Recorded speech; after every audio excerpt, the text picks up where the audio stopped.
We still see it. We may have to see it through tears, and sometimes we see it through clouds, but we still see it. We still see the vision of a nation where marginalized young people flourish. We still see a nation and a capital where leaders prioritize their well-being. And we still see a country where communities wield the power to ensure that children thrive. We still see it. Yes.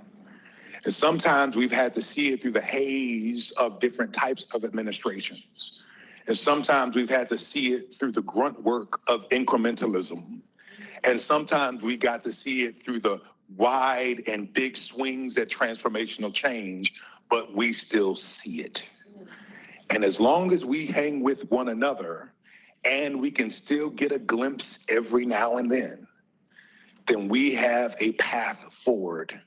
And sometimes we will crawl, and sometimes we will walk, and sometimes we will run. Mrs. Edelman reminded us what King reminded her. We just got to keep moving forward. Yes.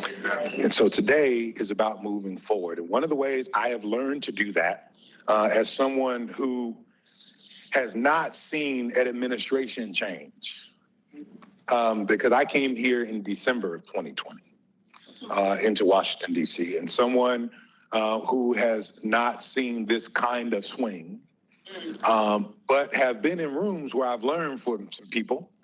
I've learned that the first way for leadership is listening. And so what I get to do today, I asked staff, they wanted somebody else to moderate. I said, I want to moderate. Not because I want to talk, but I want to be the first student and the first listener.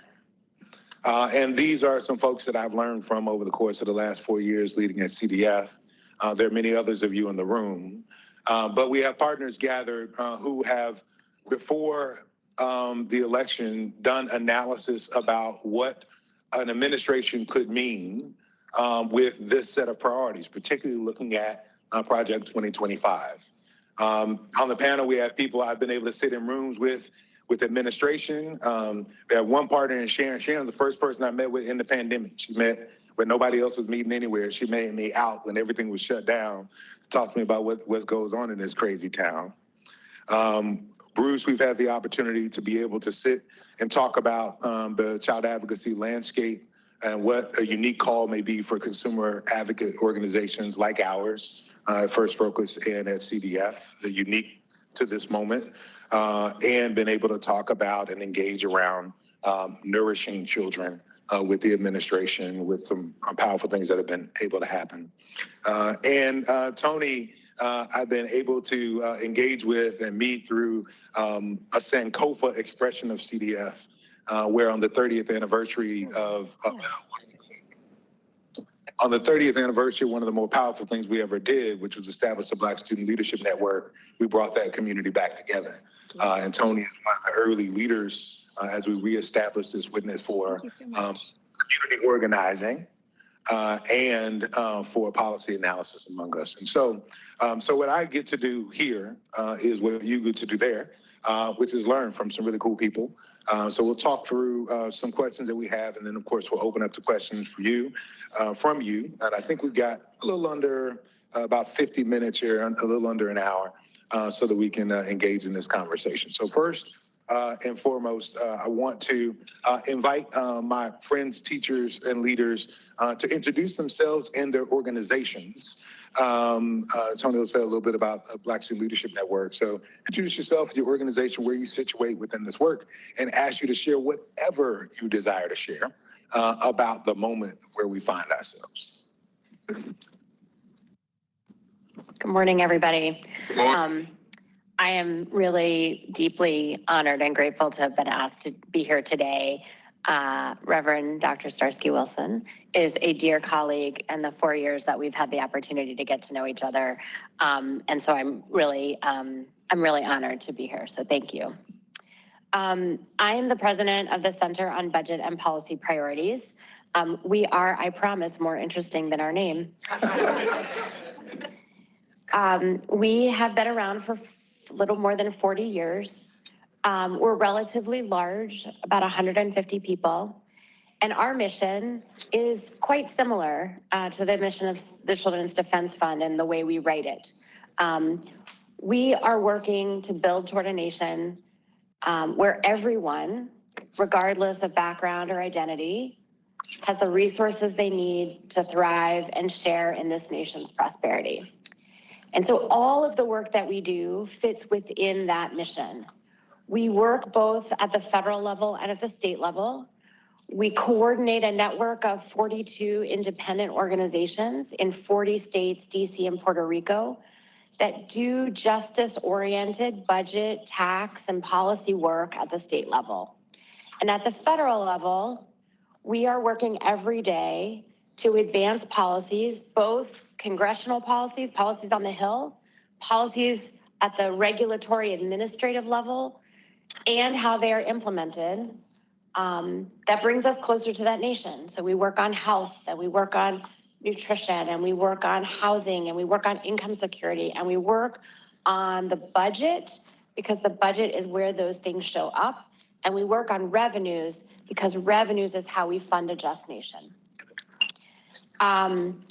We work in deep collaboration and partnership with hundreds of groups, both here in DC and around the country, and really view ourselves as part of a progressive ecosystem where our role is to provide high caliber research and analysis, strategic communications, and advocacy and inside information and intel to that broader community, so that people and communities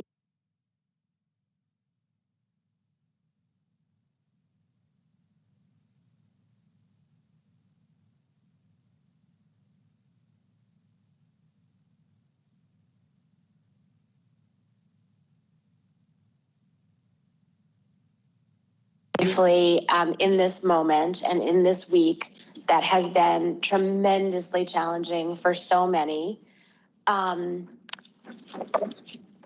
everyone in this room knows what children need to thrive, right?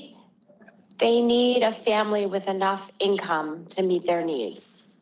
They need housing and childcare and healthcare that their families can afford and that are high quality. They need good schools and nurturing and safe communities. We know what it takes we know the policies that can deliver that. And we know that we have made progress, real progress over the last 50 or so years. Important progress that we need to recognize in this moment that is hard. And we also know that we have fallen short for our kids and our families.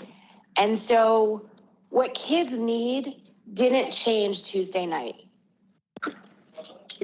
The work that we have to do will look different now, and we'll talk about that. There are moments like this one where we are called to defend and protect with everything that we have. But my message to you is we can do that blocking and tackling and that defensive work. We can stop harmful policies. We can mitigate them. We can document the harm.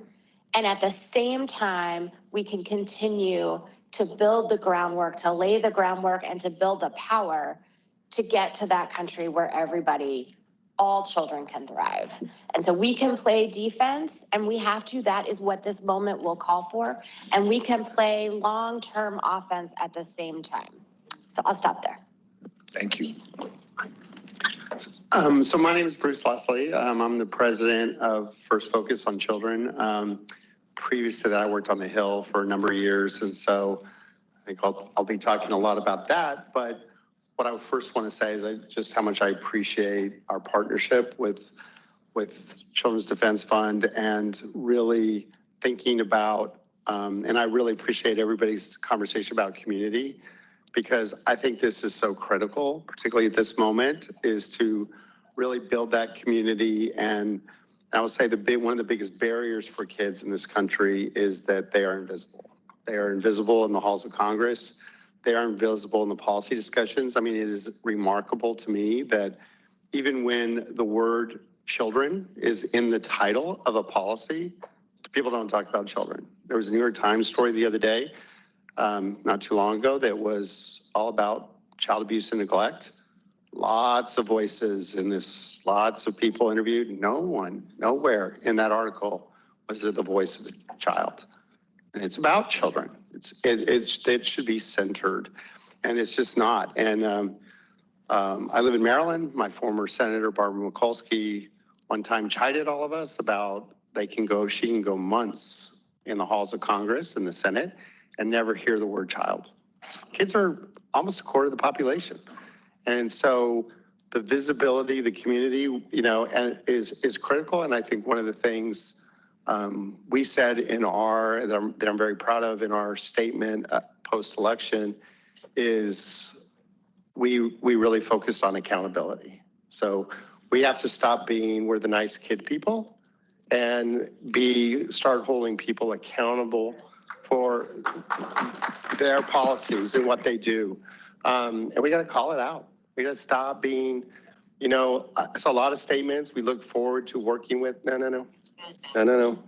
We look forward to holding people accountable for doing the right thing for children. And it's like Sharon said, we know what's right for kids. And we have to push it.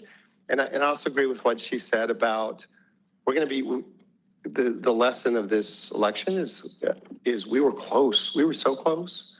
I think it is the conversations you heard from Harris and Walz, like they were talking about children. There was a debate. We looked back in some of the history, like the Kerry Bush debate, there was a zillion questions asked in these debates, only one about children, and neither one of them answered the question. They both talked about something else. This campaign, I think one of the things we can be proud of is Harris did talk about kids. Tim Walz's career was dedicated to kids, and they had an agenda, right? And they forced the other side to also have some conversation with kids. There was some interesting moments, but some rambling answers about childcare and things like that. But it's forcing the conversation and having the conversation, and that's what I think is. So there's progress. We're still not achieving what we need to achieve, and so that's where I am. I will say I was angry. Yesterday I was very sad, but I do think that we really need to think about it is two-pronged. We're going to have to play a ton of defense for the next few years. But what I think is really important is we need to keep the North Star visible. And we need to keep raising that star, and we know what that is. And we need to tell people, this is what we need to achieve. And if you're not doing it, we're going to hold you accountable to it. So that's where I feel like we are. And I think the biggest thing, I just want to appreciate the community and how we can work together. And one of the things I really think, talk about, but I think we need to figure out that the visibility thing is so important and how we can lift each other. So whether we even little things like we find a common hashtag on social media. So when, Reverend Dr. Wilson tweets something, I see it and I retweet it, because we've got to lift up each other's voices in this community because it is kids who are invisible. And this is the only way we're going to raise that visibility. So anyway, I'm very excited to be here and be a partner with you and Sharon and everybody who cares about children to move kids forward and raise their needs to members of Congress and policymakers and the community, the community at large. So thank you. That's great. Just one thing, Bruce, I don't really tweet. Like I'm learning Threads because that dude be over on X, and so we'll figure it out. But it ain't gonna be on X. Tony. Hi, everyone. My name is Tony Maxwell. I'm a student at the University of South Florida. I want to start by thanking Reverend Dr. Wilson, also Dustin, and just CDF as a whole for inviting me to be on this panel. I'm very grateful to be here today, especially after The results of the election. But I am a part of the Black Student Leadership Network. I'm currently an ambassador, and this program has honestly changed my life. I joined this past summer, and through it, I was able to meet so many different students from so many different places across the United States, and we've been able to come together, form a community, and just as a whole, BSLN serves to provide us with an outlet and a chance for us to express our opinions and express our voices. And I think it's been very important for me to have this community, especially now that within the next 4 years, we're especially going to need something like this. So yeah, through BSLN, I've basically been able to advocate for policy change at my school, policy change locally, policy change federally. I've been able to go to Tennessee, be on the Alex Haley Farm with like-minded students, just multiple different things that I never would have gotten the chance to do. But as a whole, we're a community that is pushing for activism on our campuses, activism worldwide, activism nationally, and with the help of CDF, we've been able to do that in a very amazing way. So yeah, I think that's pretty much it for my introduction, but I'm so glad I'm able to be here today. Thank you, Tony. So, Tony, I want you to hold the mic and share a little bit about how you are experiencing, you and your student community. You don't have to speak for all students, how you're experiencing this moment and how you all are thinking about the way forward, and then kind of coming back this way. Invite Sharon and Bruce to share about what your analysis says. You both put out reports around the implications of Project 2025, the policy implications of Project 2025. So I want us to look forward a little bit over these next 4 years based on where we are. So Tony, from what you're experiencing with students at this moment, what are y'all feeling? What are you kind of preparing for? And then based on your analysis, Bruce and Sharon, what might we be preparing for from a policy standpoint? So I'm from Florida, so enough said with that sentence. But I think a lot of people are disappointed, especially as students. We came together, we voted, we educated ourselves, we educated other people. I'm in the NAACP at USF. I was able to make a presentation about the amendments that we were voting on, about the candidates. And it kind of just feels, I think, for a lot of people like it wasn't worth it because of the results. And I know for me, I was very distraught about the results of the election in multiple ways, with amendments, with candidates, just in general. But I definitely think that after taking some time and also just reviewing things that came out afterwards and talking to people, talking to students, it's not over. Your vote did matter. You went out and you did what you were supposed to do. You educated yourselves, you educated your family members, you may have changed some people's minds. And it was very important that we did that. And now I think we shouldn't spend as much time worrying and as much time being sad and disappointed. We need to spend that energy, that same energy that we had that fired us up a couple of weeks ago for the past couple of months. We need to use that energy and we need to continue to educate ourselves. We need to continue to educate our peers, our family members, our friends. We need to host meetings on our campuses. And just in total, I definitely wanted to a common theme that I've been hearing and seeing amongst my peers is disappointment.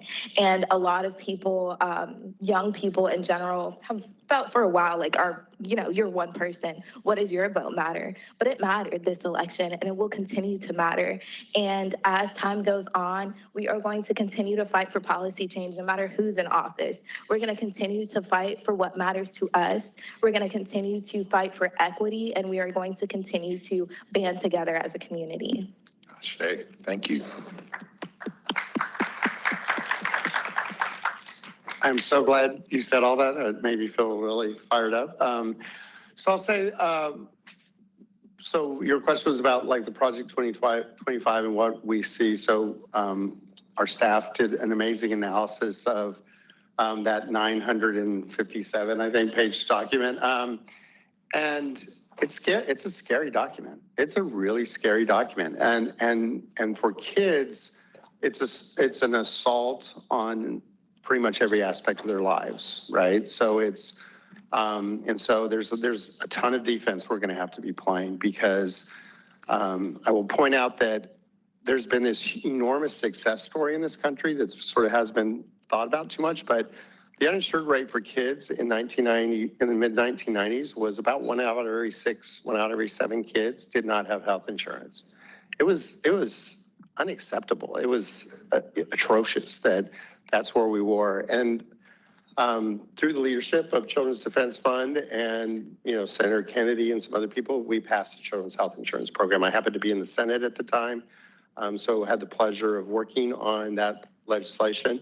And in conjunction with Medicaid, which is so critically important to children, we cut the uninsured rate for children by 2/3. And by the time Chip was 18, so right when Chip was becoming a young adult, we had cut the uninsured rate kids by more than 2/3. The uninsured rate had fallen to less than 5%.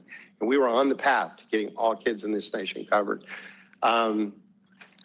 We can look back at the first Trump administration, and the uninsured rate for the first time started heading the other way.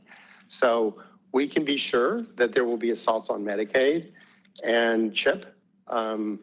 And so that's one place. There was not a lot of debate about healthcare in this presidential election, but healthcare will be front and center in this administration, and there will be things that we will have to play a lot of defense on.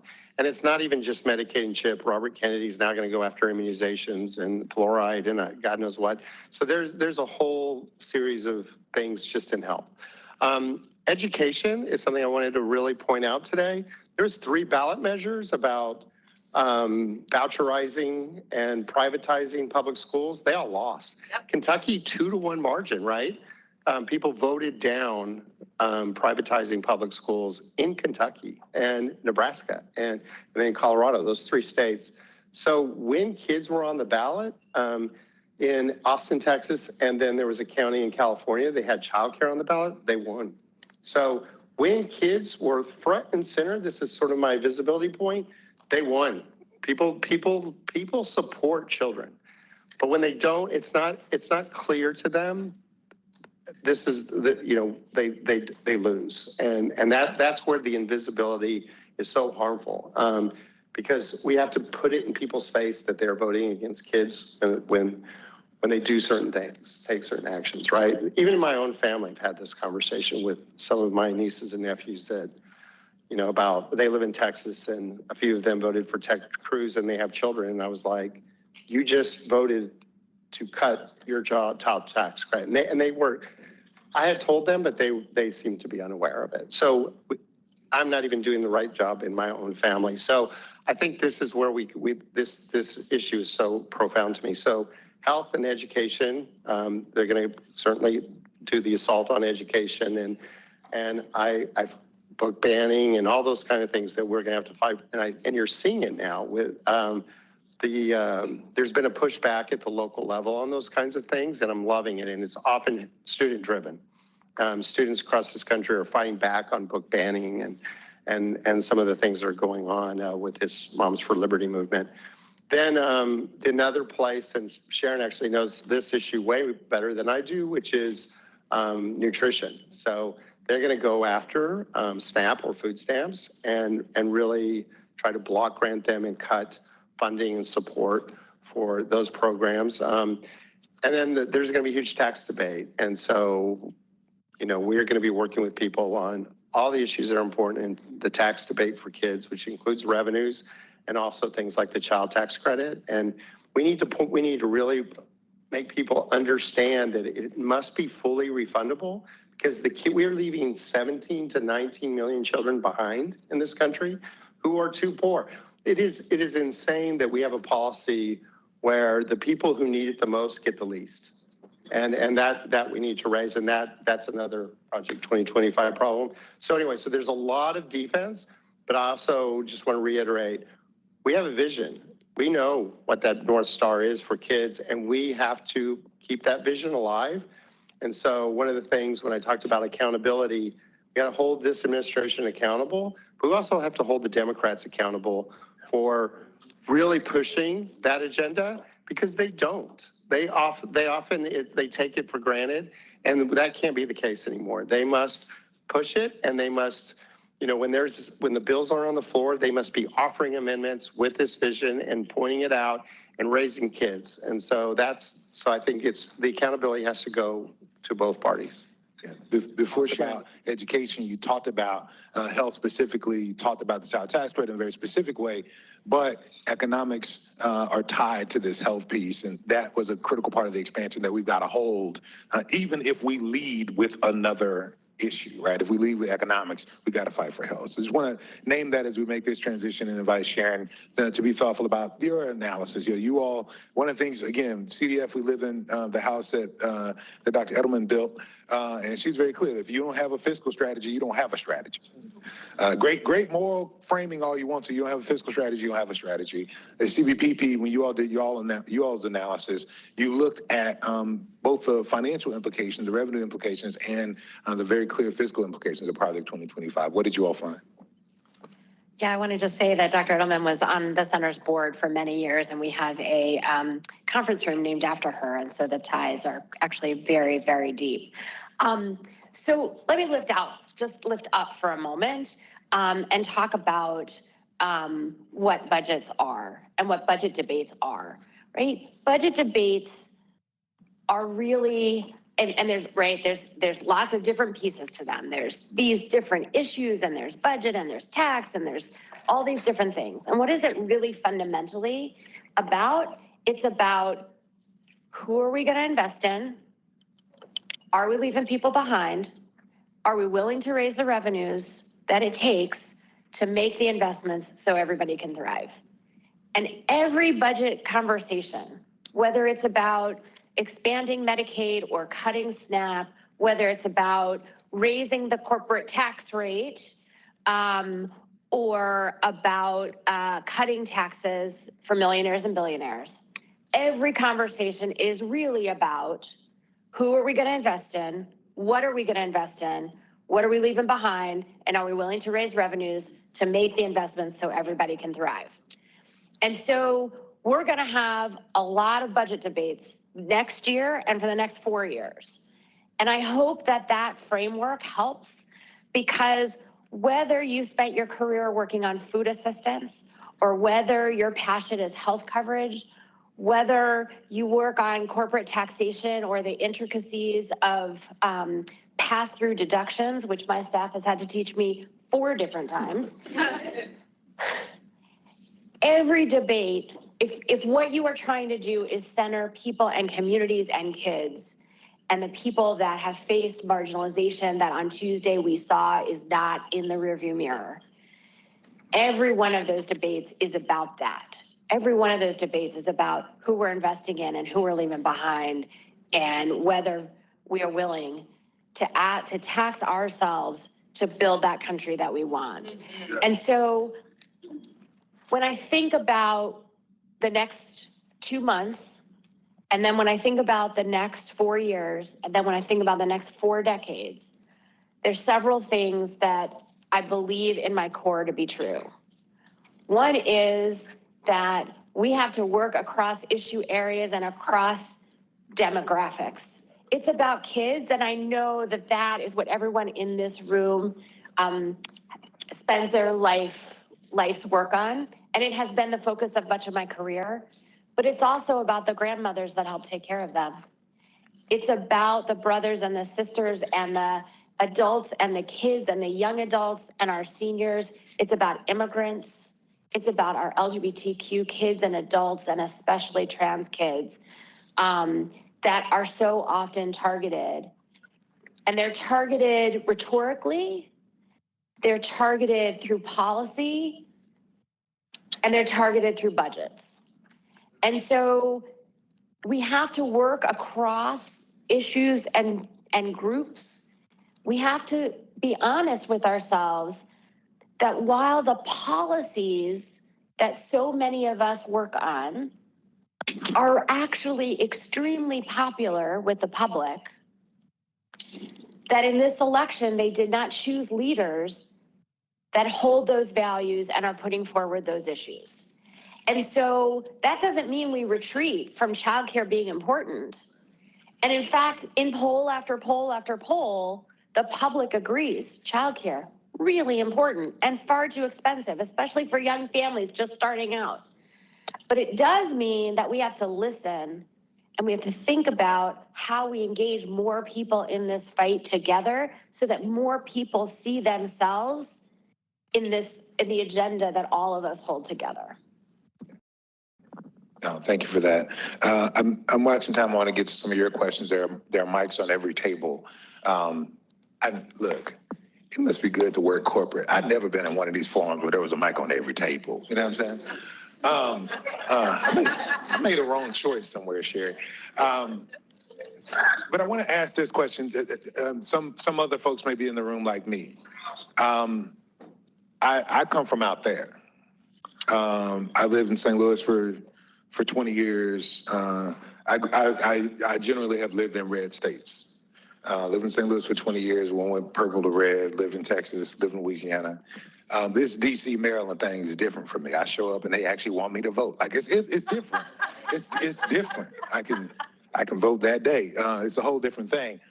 But the other thing that's different for me is there's a thing happening now. There's a whole spate of people who came here to work in this administration who either going home or they already like in the LinkedIn DMs of the people in this room, trying to find jobs in movement and in advocacy. That's different.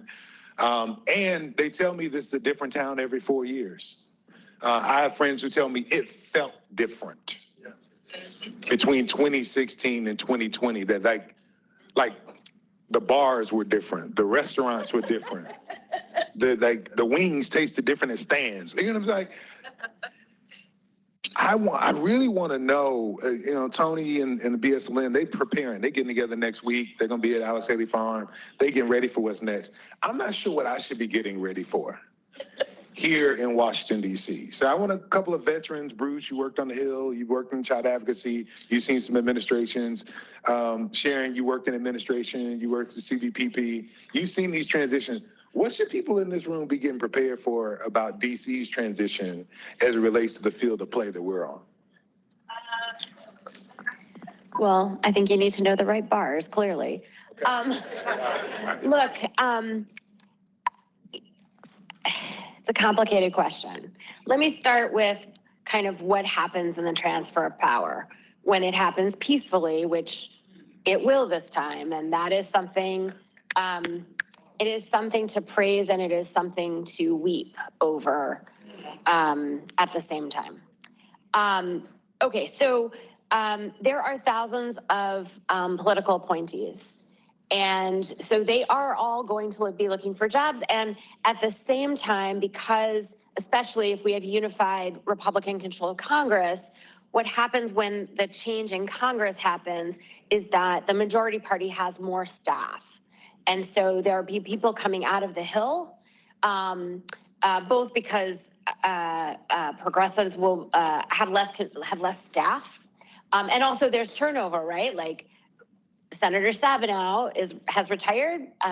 Senator Slotkin, and a real bright point, Senator-elect Slotkin, I guess is what I'm supposed to say, was coming in, but there'll be a lot of turnover. So there are going to be a lot of people looking for jobs. And they are incredibly talented, and they will all ultimately be fine, but it is a time of high stress and strain for them. There's no question. And I will say, depending on how philanthropy steps up to this moment, I think the progressive ecosystem may or may not have the opportunity to seize those talents. And that is something I'm quite concerned about, actually, to be candid. So there's sort of that happening and a new crew of people coming in, some of whom have always lived here, some of whom are coming in from other places.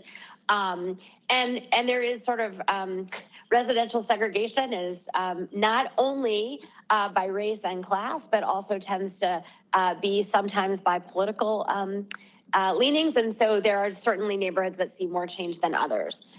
The community itself, DC and Northern Virginia in particular, and Maryland, like those communities remain blue progressive places. And so there is this, there is this sense that there are a group of people coming with very conservative views, or I don't even know that conservative is the right way to describe them. and in this kind of blue place. And sometimes you can hear, usually, I mean, over the course of the Trump administration, you would hear some people in the Trump administration kind of grousing about things about DC. But here's some things that I think are more important than all of that. One is that there's a lot of concern about DC home rule, which is a civil rights issue. It is an issue about kids and families. And so I will just say that we are already fielding calls about like, what does that look like and how to, okay, so that is real. And that fear and anxiety is important. I think the other thing that I just want to speak to for just a second is the tens and hundreds of thousands of incredibly dedicated, incredibly skilled career civil servants that live in our communities. Many of them are quite fearful. They are fearful that things they have worked on and fought for and been a part of, their life's work that they are deeply devoted to, will be undermined. They are worried about changes that the administration may try to make, legal or not, that could mean that they lose their jobs or that their jobs are no longer tenable. And that is producing very high anxiety among many civil servants. And I will just say the third thing that is quite different than other transitions is a palpable fear among some that they will be asked to do things that are unethical, immoral, and illegal. And having worked both at the Department of Health and Human Services, one of the largest federal agencies, and working at the Office of Management and Budget, actually one of the smallest, I can tell you that all those things that people say about all those dedicated people in those buildings are not true. They are incredible. They're just an incredible staff of people that care deeply about this country. And so I think that is one thing that we'll see. So I'll stop there, but those are some of the things. I think for us, like eyes on the prize, right? We've got to use talent wherever we can and wherever philanthropy finds the resources to allow us to use that talent. We have to be on the lookout for things that aren't legal and help our legal colleagues to fight those fights in the courts. And we have to look out for one another. No, thank you very much. We said we're going to have a family conversation. And so on your tables, you have mics. I want to actually take a few either comments or questions together. Invite you to pop up. So Stephanie, you got a mic right next to you. So I invite you, like seriously, we'll be kind to each other. I'm not calling people, just pop up, share your comment. We'll do 3, be mindful of time, and then we'll have the panel, whomever you call, to respond. Yeah. I hope I'm not the only one in this room who is incredibly pissed off. And I want us to be really clear about the resolve that is going to take for the next 4 years. I've cried all the tears I'm crying. Now I'm ready to organize. But my question is there anything that President Biden can do through last minute executive order, et cetera, anything that the Senate can do while they still have control to steady the ship before the transition of power? Got it. Thank you. Let's take a couple more, if there are a couple more, and then we'll react to them as a group. Yeah. I have two. Can you guys hear me? Please, for the people online. Yes, well, I have two. So I'll just ask this one. If we have time, I'd like to ask the other. So the name of our organization is Action for Equity. And we were doing work with our hospital when Trump, during his first term, issued the executive order, which said you cannot use any DEI language. So you had to remove various words. And so now I'm just thinking about the implications regarding the name of our organization and Project 2025. So we have another DBA set up. It's the narrative that we use with that one is is not as bold, as what we're using for Action for Equity. But I just wanted to get, just some real answers about if we need to start changing our name. Great question about explicit and implicit narrative approaches. So yeah, one more and then we'll react. This is a bit of a softball question, probably for Sharon. Can you talk about what specific kind of policy decisions Congress and the administration might be making in the next year, kind of when they might happen, and what's at stake for kids? Since she called your name, Sharon, I'm going to ask Bruce to respond to Stephanie's question as you respond here. And either of us, Tony, if you got something about this naming thing, I'd love to hear your impulse on that. So we go Bruce, Tony, and then Sharon. So yes, I think that there are some things that they can do. We had this conversation yesterday about, so a few years ago, we were like, this whole, the visibility issue, how can we raise the visibility of kids even in administrations, right? So there's things that they could do. They could do child impact statements. So anytime a regulation were to be proposed, they have to think about it. Does this have implications for children?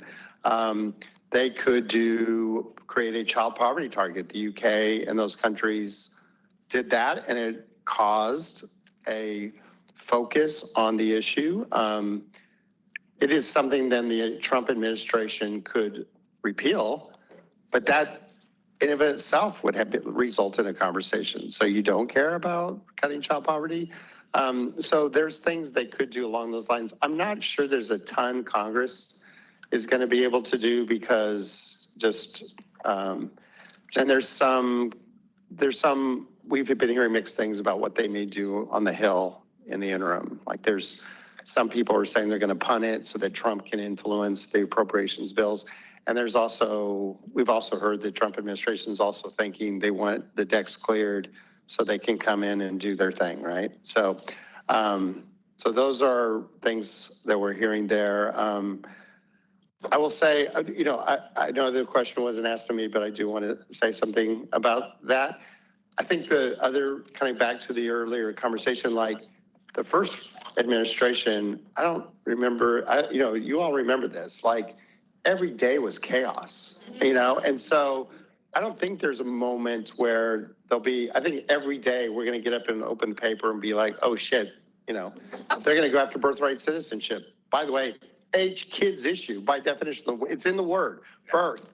It doesn't affect the immigrant parents. Their citizenship doesn't change. Birthright citizen will affect not only the children of immigrants, but it will also affect every single child born in this country because now it's a whole different process. It will become a bureaucratic process and kids will not be able to get access services. So there'll be something like that then we have to explain to people, this is a kid issue. And then there'll be something on healthcare and there'll be something on education. Some rule will come out from the Department of Ed that we'll all be like, what? So There's still a department. Right, if there is still a Department of Ed. So it is utter chaos and it's so difficult, and I know sometimes people say, well, we can't put out all the fires. I think it's incumbent upon us to try. And so we will be trying with you and with you all and with you and to do, because every day there's something and Meredith. So anyway, so that's and the only other thing I just want to add is kids do have a superpower. Like I think people talk about kids' vulnerability. No, they actually have a superpower. And when people, and it showed in this election, right? People, when they're on the ballot, people vote for them. But people don't impose this deservedness nonsense on kids the way they do other adults. And so if we can front kids in some of these debates and say, you're going to harm children in the child tax by not providing, a fully refundable child tax credit or whatever. And to Sharon's point, the budget is about values. And if you're going to cut, then you are cutting children. And we need to make that front and center. So anyway, I kind of went off, but. No, thank you. I think it's an important point about case making. I want to make a connection here for you, Tony, as you help our sister Action for Equity. We know from a racial equity standpoint, anybody who's doing this racial equity work, you got a DBA because we know that you got to be explicit about your race lens, sometimes implicit about it at other times from a narrative standpoint. You are a member of the Black Student Leadership Network. Post Fearless Fund, we've had discussions about whether somebody's going to ask us to change the name. We've had questions about other programs where people ask, can you commit that people are not chosen for this program for HBCU students based upon their race? That's a foolish question. It's a duh question, right? But that's the kind of incoming we get. It'd be great to hear from you. We know what we've been talking about, but she's asking the same question we've been asking. How would you feel if we decided, or should we even consider changing the Black Student Leadership Network to something else? Should we lead with equity? Should we lead with identity in this moment that we know may be challenging? How would it hit you if we made that kind of change? I feel like this is a very hard question, and it's something that as Black people or just people from marginalized communities in general, branding is very important. Having a name, having a title for what you are representing is very important, but at the same time, that title comes with implications. So for me, Black Student Leadership Network, in my mind, I would love to always keep that Black Student Leadership Network. And I think it's very important that you're an activist, like you're pushing forward when it comes to equity, and you have to stand on that. But at the same time, there's consequences that can come with that, especially in a place like Washington, D.C., especially in a place like Florida, where we're having these conversations already. Underneath our governor in Florida, there's been talks about when it comes to our school organizations, certain ones of them being defunded because they have the word Black in it, or Jewish, or other terms for marginalized communities. I'm a part of Black Women in Law at my school at University of South Florida.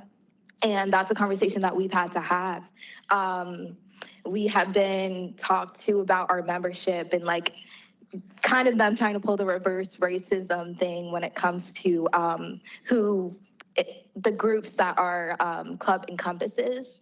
So I think that it's going to be a very hard thing to rectify, but at the same time, for me, it's very important that my club is representative, the title of my club is representative of the people that need that help. There's already clubs for lawyers at my school, general clubs for lawyers, and having that title Black Women in Law is something that they are going to have to fight me on to take away. So I think that it is very important to have this conversation, and it's important to think about the consequences, because I can say keep your name, but at the end of the day, that's going to come with some sort of consequence. But at the end of the day, I definitely think that we cannot aid in our own erasure. And I think it's very important that we are considering that when it comes to especially the next 4 years.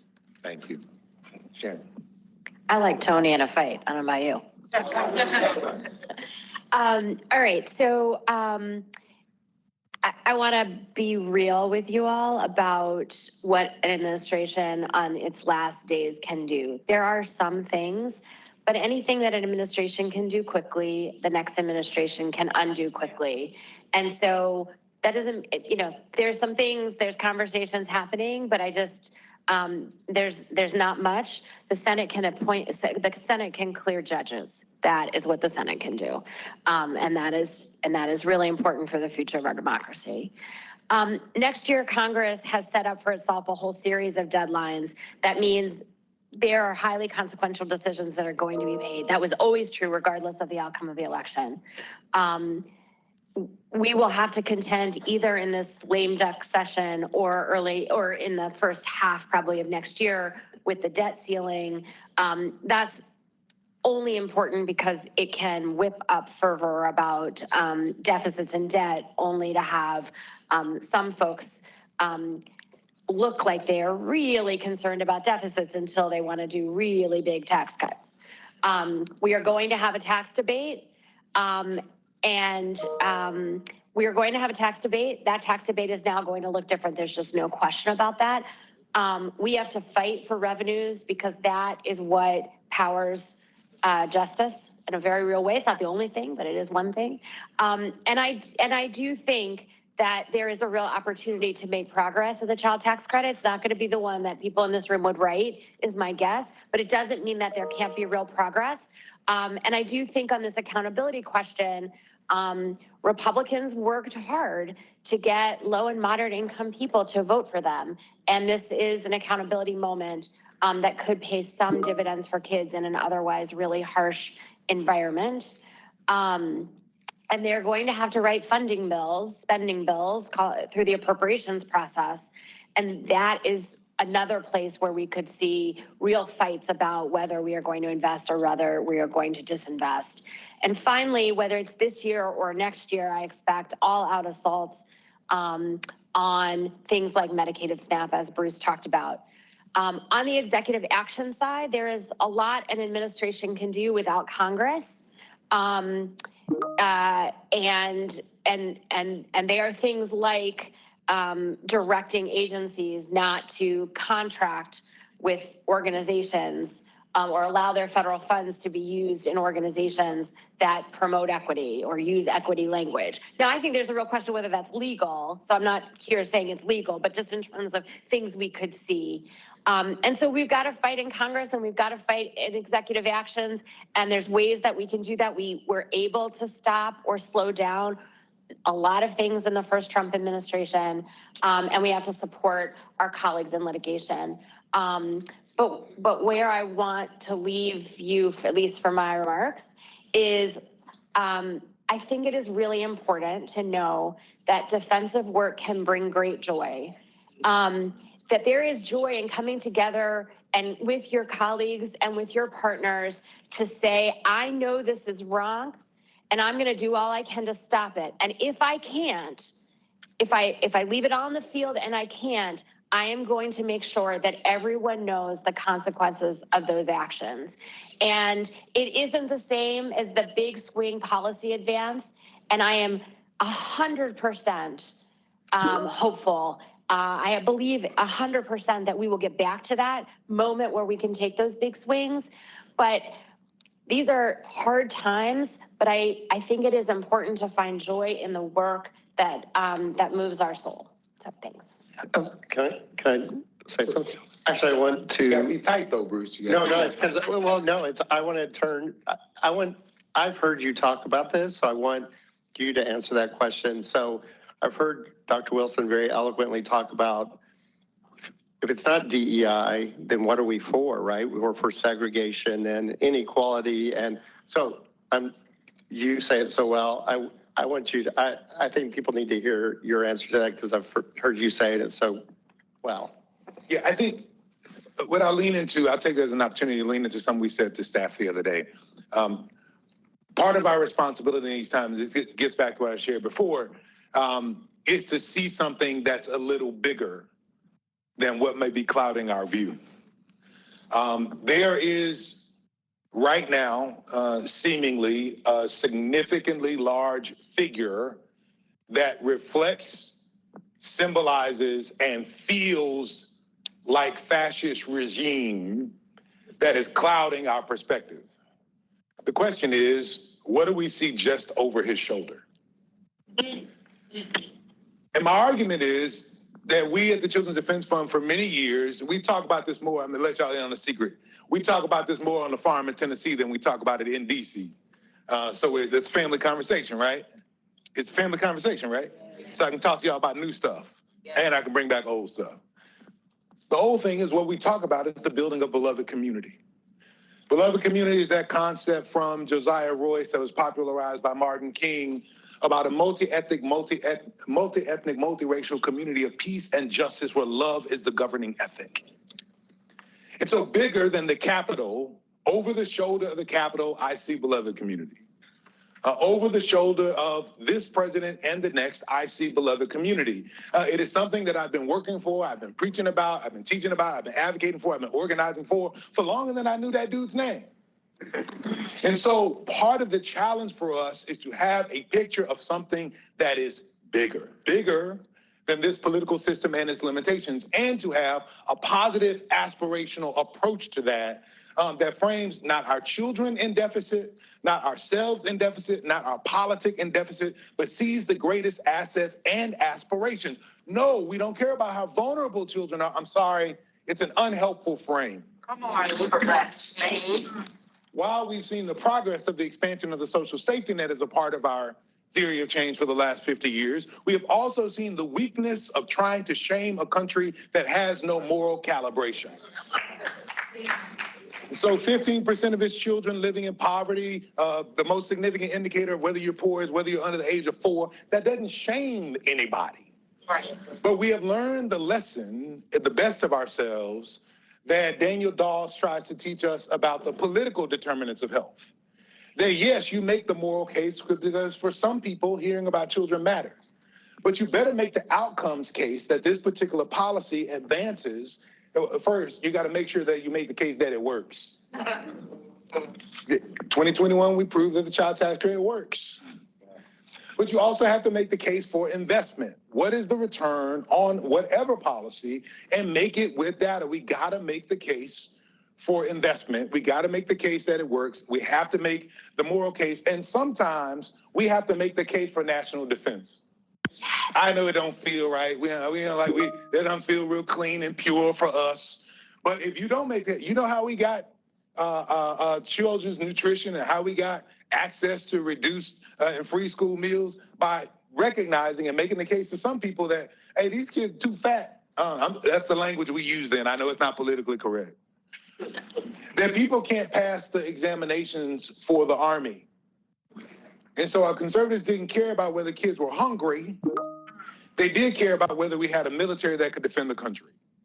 And so the national security case has to be a part of a more sophisticated analysis and approach for all of us. And you know, it's time to stop, so I'm gonna stop. But part of my challenge and my charge is that we engage in the appropriate kinds of partnerships so that we're well resourced to make the case at all 4 levels.